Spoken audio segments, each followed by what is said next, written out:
ఇటీవల దేశంలో జరుగుతున్న పరిణామాలు, కొంతమంది రాజకీయ పార్టీల కార్యకర్తలు సోషల్ మీడియాలో పెడుతున్న పోస్టులు, కొంతమంది మతవాదులు యూట్యూబ్లో అప్లోడ్ చేస్తున్న వీడియోలను చూస్తుంటే అసలు ఈ దేశం ఎటుపోతోంది?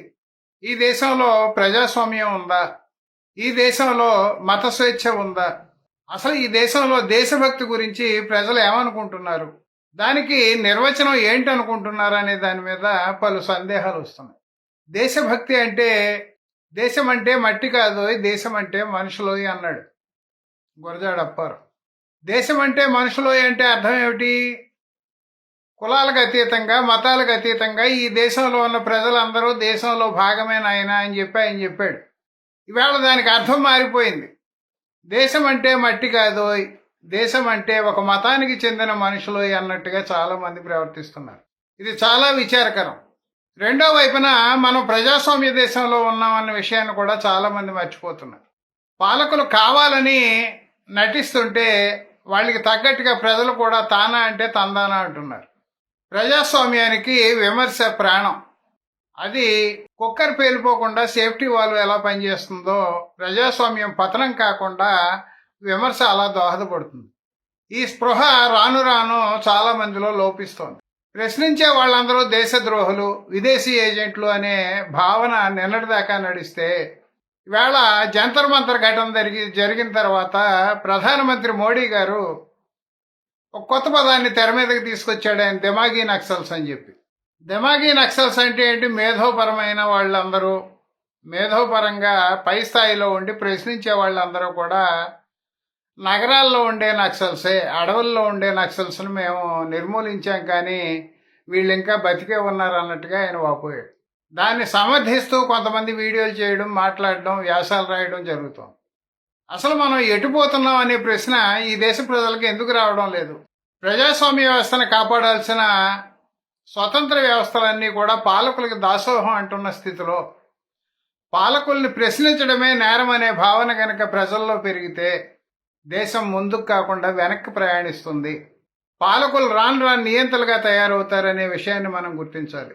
ఆ మధ్య మోడీ గారితో చెడిపోయిన రోజుల్లో చంద్రబాబు నాయుడు గారు సొంత భార్యనే ఏలుకోలేని వాడు దేశ భవిష్యత్తుని ఏం చూస్తాడు అని చెప్పి కామెంట్ చేశాడు మోడీ గారిని ఉద్దేశించి.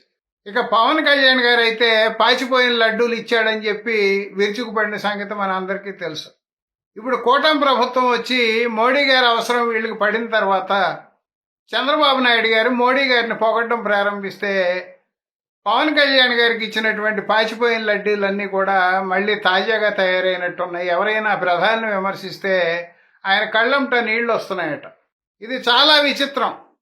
జంతర్ మంతర్లో లాఠీలకి మేకలు కొట్టి పిల్లల్ని బాధితే ఈయన కళ్ళంట నీళ్లు రాలే. ఆడవాళ్ళని లైంగికంగా వేధించి కర్రలతో పొడిస్తే ఈయన కళ్ళంట నీళ్లు రాలే. పెల్లెట్ గన్స్ ఉపయోగించి గాయాలు పాలు చేస్తే ఈయన కళ్ళంట నీళ్లు రాలే. మోడీ గారిని విమర్శించినందుకు కళ్ళంట నీళ్లు వచ్చినాయట. ఇక ఆవు చేలో మేస్తే దూడ గట్టును వేస్తుందా అనే సామెత మనకు ఉండనే ఉంది. చంద్రబాబు నాయుడు గారు పొగుడుతున్నారు కాబట్టి ఇంకా లోకేష్ గారు అయితే నమో అంటూ మొదలెట్టి ఇంకా భజన చేయడం మొదలెట్టాడు. ఈయన భోగాపురంలో మనం అందరం చూసాం. అయ్యా, కేంద్ర ప్రభుత్వం అవసరం రాష్ట్రానికి ఉన్నట్టే రాష్ట్రంలో ఉన్న రాజకీయ పార్టీల అవసరం, వాళ్లకున్న ఎంపీల బలం కేంద్రానికి కూడా అంతే అవసరం. మరీ అంత దిగజారిపోయి అవతల వాళ్ళని పల్లకీలో పెట్టి మోయాల్సినంత అవసరం లేదు. మిమ్మల్ని చూసి రాష్ట్ర ప్రజలు సిగ్గుపడుతున్నారు. మీ పొగడ్తలు చూసి ఏబిఎన్ రాధాకృష్ణ గారే కాంత అతిగా ప్రవర్తించారేమో అని చెప్పి కామెంట్ చేశాడు అంటే మీరు ఏ స్థాయిలో దిగజారిపోయారో రాజకీయ నాయకులు ఒకసారి అర్థం చేసుకోవాలి. ఈవేళ దేశభక్తి అంటే ఏమిటనే దాని మీద రకరకాల కామెంట్లు వినిపిస్తున్నాయి. గతంలో మనం దేన్ని దేశభక్తి అనుకున్నామో అది పక్కదారి పట్టింది. ఫలానా మతాన్ని నమ్మేవాళ్లే దేశభక్తులు, ఫలానా స్వాతంత్ర సమరయోధుల్ని పక్కన పెట్టి కొంతమందిని సెలెక్టివ్గా భుజానికి మోసుకునే వాళ్లే దేశభక్తులు, జాతీయ జెండాని రాజ్యాంగాన్ని మార్చాలని చెప్పేవాళ్లే దేశభక్తులు అన్న రీతిలో ఈవేళ కొంతమంది సోషల్ మీడియాలో వీడియోలు పెడుతుంటే ఈ ప్రభుత్వాలు చేతులు ముడుచు కూర్చొని చూస్తున్నాయి. యూట్యూబర్ ప్రశ్నారావణ్ని అరెస్ట్ చేసిన ప్రభుత్వాలు జాతీయ నాయకులను అవమానిస్తూ మగధా న్యూస్ లాంటి పనికిమాలిన ఛానళ్ళు వీడియోలు చేస్తుంటే చేతులు కట్టుకుని ఎందుకు కూర్చుంటున్నారు? జాతీయ నాయకులను గౌరవించాలన్న భావన మీలో కూడా లోపించిందా?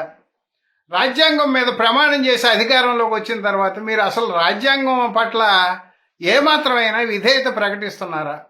రాజ్యాంగానికి అనుకూలంగా పాలన చేస్తున్నారా? ఈ ప్రశ్నలు ఎప్పుడైనా వేసుకుంటున్నారా అని చెప్పి అనుమానం వస్తుంది. ఆ మగధ న్యూస్ ఛానల్ అనే పేరు మీద ఆవిడ చెప్పే విషయాలు చూస్తుంటే అవన్నీ హేట్ స్పీచెస్ అని చెప్పి మనకు అర్థమవుతుంది.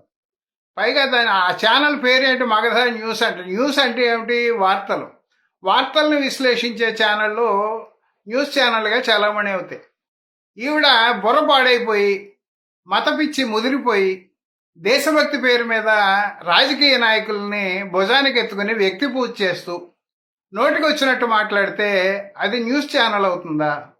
వేరే యూట్యూబ్ ఛానల్గా దాన్ని కన్వర్ట్ చేసుకుంటే మంచిది.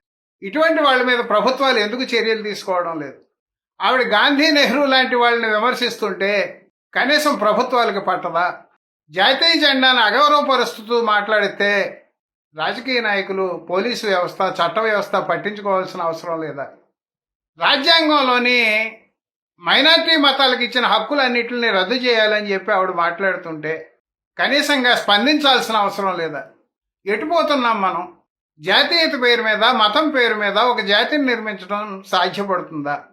ఈ దేశం గతం నుంచి కూడా భిన్న సంస్కృతుల సమ్మేళనం, భిన్న మతాల సమ్మేళనం. అందుకనే మనం లౌకికత్వం గురించి రాజ్యాంగంలో రాసుకున్నాం. ఈవేళ లౌకికం అన్న పదాన్ని తొలగించి దీన్ని మతరాజ్యంగా ప్రకటించాలి అని చెబుతున్నారు అంటే అసలు సోయిండి మాట్లాడుతున్నారా? స్పృహలో లేకుండా మాట్లాడుతున్నారా? ఈ దేశాన్ని ఎటు తీసుకెళ్లాలని ఇటువంటి వాళ్ళందరూ భావిస్తున్నారు. దేశం అంటే మట్టి కాదు, దేశం అంటే మనుషులు అన్నది ఇటువంటి వాళ్ళ గురించే చెప్పాడేమో గురజాడని అనిపిస్తోంది. సాటి మనిషిని కుల ప్రమేయం లేకుండా, మత ప్రమేయం లేకుండా ప్రేమించలేని దుస్థితిలో మన దేశం ఉంటే అసలు ఈ దేశంలో దేశభక్తికి అర్థం ఏమైనా ఉంటుందా? మనందరం సోదరులం అనే భావన లేకుండా దేశభక్తి ప్రజల్లో రావడం సాధ్యమా? మతాల పేరు మీద, కులాల పేరు మీద మనుషుల్ని ఎల్లకాలం విడదీస్తూనే పోవాలి మనం. మతం పేరు మీద మనం ఇతర మతాల మీద పెత్తనం చేయాలి, మన మతమే ఇక్కడ అధికారిక మతంగా ప్రకటించాలి అనే భావన ఉన్నవాళ్ళు ఈ దేశాన్ని విచ్ఛిన్నం చేయడానికి ప్రయత్నించే శక్తులు అని చెప్పి భావించాల్సిన పరిస్థితి ఏర్పడుతుంది. దేశ హితం కోరే పాలకులు కనుక అధికారంలో ఉంటే రాజ్యాంగానికి వ్యతిరేకంగా, చట్టానికి వ్యతిరేకంగా సమాజంలో అశాంతిని రేపే ఈ మగధ న్యూస్ ఛానల్ లాంటి ఛానళ్ళు అనేకం ఉన్నాయి. ఒక పక్క అంబేద్కర్ని డీగ్రేడ్ చేయడానికి కొంతమంది ప్రయత్నం చేస్తుంటే, గాంధీని, నెహ్రూని డీగ్రేడ్ చేయడానికి కొంతమంది ప్రయత్నం చేస్తుంటే, హిందూ రాజ్యంగా ప్రకటించాలని స్వాతంత్ర్యం పొందడానికి ఆ రోజుల్లో కాంగ్రెస్ చేసిన పోరాటంలో ఉపయోగించిన జెండానే ఎప్పటికీ మనం జాతీయ జెండాగా వాడుతున్నాం. కాబట్టి జాతీయ జెండాని మార్చాలి, కాంగ్రెస్ జెండా గుర్తుకొస్తోంది దాన్ని చూస్తే అని చెప్పేవాళ్ళని ఏమన్నారు? సుమారు 80 సంవత్సరాలు గడుస్తుంటే ఈవేళ జాతీయ జెండా గురించి గుర్తొచ్చిందా? దాన్ని కాషాయ జెండాగా మార్చాలా? అంటే ఈ దేశంలో ఉన్న ఇతర మతస్థులు ఎవరో భారతీయ పౌరులు కాదని మీరు భావిస్తున్నారా? ఇతర మతస్థులను మనం తిట్టేటప్పుడు, దూషించేటప్పుడు, లేదా వాళ్ళని శత్రువులుగా చూసేటప్పుడు మనం ఏం చేస్తున్నాం అన్నది కూడా ఆలోచించాలి. ఇవాళ రాజకీయ నాయకుల పిల్లలు ఏ మతాలకు చెందిన దేశాల్లోకి వెళ్ళి చదువుతున్నారు? ఈవేళ ఈ దేశంలో దాదాపుగా ఆధిపత్య కులాలకు చెందిన వాళ్ళ పిల్లలందరూ కూడా అమెరికా లాంటి దేశాలకు వెళ్ళి ఎందుకు ఉద్యోగాలు చేస్తున్నారు? క్రైస్తవ దేశాల్లో ఉద్యోగం చేయడానికి వీల్లేదు, ఇండియా వచ్చేయండి అని చెప్పి ఇటువంటి వాళ్ళు ఎప్పుడైనా డిమాండ్ చేశారా? క్రైస్తవ దేశాల్లో ఈ రాజకీయ నాయకుల పిల్లలు చదవడానికి వీల్లేదు అని చెప్పి ఎప్పుడైనా డిమాండ్ చేశారా? ఇవాళ బిలో పావర్టీ లైన్లో ఉన్న వాళ్ళు అనేక మంది ముస్లిం దేశాలకు పొట్ట చేత పట్టుకుని వెళ్ళి అక్కడ కష్టపడి సంపాదిస్తూ ఇండియాకి ముస్లిం దేశాల నుంచి సంపదను పంపుతుంటే తీసుకునే స్థితిలో మనం ఉన్నామా లేవా? ముస్లిం దేశాలు యుద్ధం వస్తే ఆ దేశాల్లో ఉన్న భారతీయ పౌరులను జాగ్రత్తగా ఉండమని ఎందుకు హెచ్చరిస్తున్నాం? అక్కడ ఉన్న వాళ్ళ రక్షణ కోసం ఎందుకు తాపత్రయపడుతున్నాం? ఒక పక్క దిగువ స్థాయి వాళ్ళందరూ పొట్ట చేత పట్టుకుని ముస్లిం దేశాలకు వెళ్తుంటే, ఎగువ స్థాయి వాళ్ళందరూ, పెద్ద కులాల వాళ్ళందరూ కూడా క్రైస్తవ దేశాలకు వెళ్ళి ఉద్యోగాలు చేస్తుంటే నోరు మెదపని వాళ్ళు ఇక్కడ ఇతర మతాల గురించి మాట్లాడడానికి అర్హులా? అసలు మనం మాట్లాడే విషయాలకి సిగ్గుపడాలన్న స్పృహ కూడా కోల్పోతున్నామా అని చెప్పి మాబోటి వాళ్ళకి అనుమానం వస్తుంది. దేశభక్తి అంటే ఒక మతం కాదు. దేశభక్తి అంటే జాతీయత పేరు మీద ప్రజల్ని రెచ్చగొట్టడం కాదు. దేశభక్తి అంటే దేశ సరిహద్దుల గురించి ఆలోచించడం కాదు. దేశభక్తి అంటే ఏదో ఒక మతాన్ని భుజానికి ఎత్తుకొని పల్లకీలో మోయడం కాదు. దేశభక్తి అంటే రాజకీయ నాయకుల్ని విమర్శిస్తే సహించలేని తత్వం కాదు. దయచేసి ఆలోచించండి. ఈ దేశం అభివృద్ధి చెందాలి అంటే అభివృద్ధి చెందుతున్న దేశాల్లో పరిస్థితులు ఏ రకంగా ఉన్నాయి, అక్కడ ప్రజాస్వామ్యం ఏ రకంగా మనుగడ సాగిస్తోంది, ప్రజాస్వామ్యం లేని దేశాల్లో కూడా అభివృద్ధి జరుగుతుంటే అక్కడ వాళ్ళు దేనికి ప్రాధాన్యత ఇస్తున్నారు, ఏ రంగాలకు ప్రాధాన్యత ఇస్తున్నారు, ఇటువంటి విషయాలను ఆలోచించడం మానేసి ఎంతసేపు మతాల పేరు మీద, కులాల పేరు మీద మనుషులను రెచ్చగొడదామని, జాతీయత పేరు మీద, మతం పేరు మీద దేశభక్తికి పెడార్థాలు తీద్దామని ప్రయత్నించే వాళ్ళందరూ నా దృష్టిలో దేశద్రోహులే. ఇవాళ మోడీ గారికి కూడా తన సీటు కిందకి నీళ్లు వస్తున్నాయేమో అని భయం కలిగిన కారణంగానే జంతర్ మంతర్ తర్వాత ఆయన ముఖంలో కళ తప్పింది అన్నది వాస్తవం. అందువల్లనే ఆయన నోటి నుంచి మేధోపరమైన నక్సల్స్ అనే మాట వచ్చింది. అంటే ఏమిటి? భవిష్యత్తులో ప్రభుత్వాలను విమర్శించే వాళ్ళని కూడా దేశద్రోహులుగా చిత్రించడానికి ఈ దేశంలో కుట్ర జరుగుతోందేమో అని చెప్పి అనుమానం కలుగుతోంది. అలాంటి కుట్రల్ని సమర్థించే దుర్మార్గులు ప్రజల్లోనే ఉండడం మరీ బాధాకరం.